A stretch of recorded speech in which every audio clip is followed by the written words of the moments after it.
আদর্শকে বুকে ধারণ করে প্রকাশ্যে সকল ক্যাম্পাসে আমরা রাজনীতি করেছি।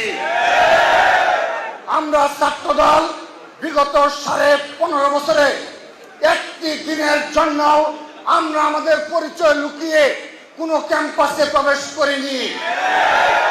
এই ছাত্রদল বিগত 15.5 বছরে একটি দিনের জন্য এই ছাত্রলীগ কিংবা ফ্যাসিস্টের দূষরদের সাথে আমরা হাত মিলাইনি।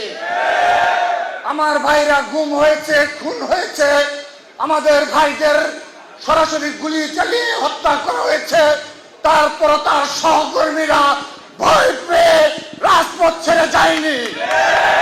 আমরা সে ধরনের ফ্যাসিস্টের মোকাবেলা করে আজ হাসিনা মুক্ত বাংলাদেশে আমরা বসবাস করি।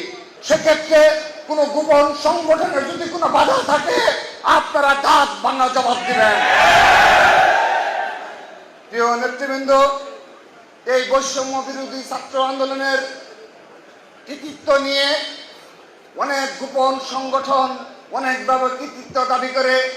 আমরা ছাত্রদল লুকিয়ে লুকিয়ে মুচকি মুচকি হাসি আর বলে দেই এই বাংলাদেশের প্রতিটি ইঞ্চি মাটিতে ছাত্রদলের অবস্থান। আমরা যখন চাইব তখনই এই ধরনের ষড়যন্ত্রকে বাংলাদেশ থেকে উচ্ছেদ করে দেব ইনশাআল্লাহ।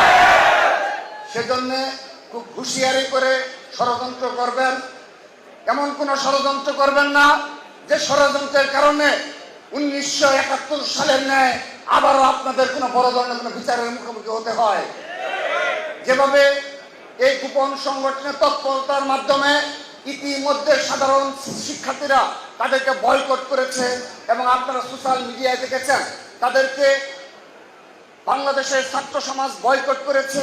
সেজন্য তারা, আমি ঢাকা বিশ্ববিদ্যালয়ের কথাই বলি, সেখানে শুধুমাত্র সেই গোপন সংগঠনের সভাপতি এবং সাধারণ সম্পাদক প্রেস ব্রিফিং করে টক শোতে যায়, শিক্ষকদের সাথে সাক্ষাৎ করে। তাদের কি আর একজন নেতাকর্মী নাই যে সামনে আসার মতো নৈতিক ক্ষমতা নেই? অর্থাৎ এই ধরনের কোন সংগঠনকে কোন ষড়যন্ত্রে লিপ্ত থাকলে ছাত্রদল তাদেরকে প্রতিহত করবে। সেজন্য আমি আরেকটি বিষয় বলতে চাই আপনাদের নিকট। এই ছাত্রদল তথা এখানে যুব দলের সচেতন ভাইয়েরা এবং রাজপথে পরীক্ষিত নেতৃত্ব স্বেচ্ছাসেবক দল ভাইয়েরা রয়েছেন। আপনারা লক্ষ্য করে দেখুন যে বিগত 15.5 বছর ছাত্রদলের প্রতিটি ক্যাম্পাসে আমরা কমিটি দিয়ে আমাদের কার্যক্রম পরিচালনা করেছি। আমরা পূর্ণাঙ্গ কমিটি প্রকাশ করার মাধ্যমে প্রকাশ্য দিবালোকে আমরা আমাদের কার্যক্রম পরিচালনা করেছি।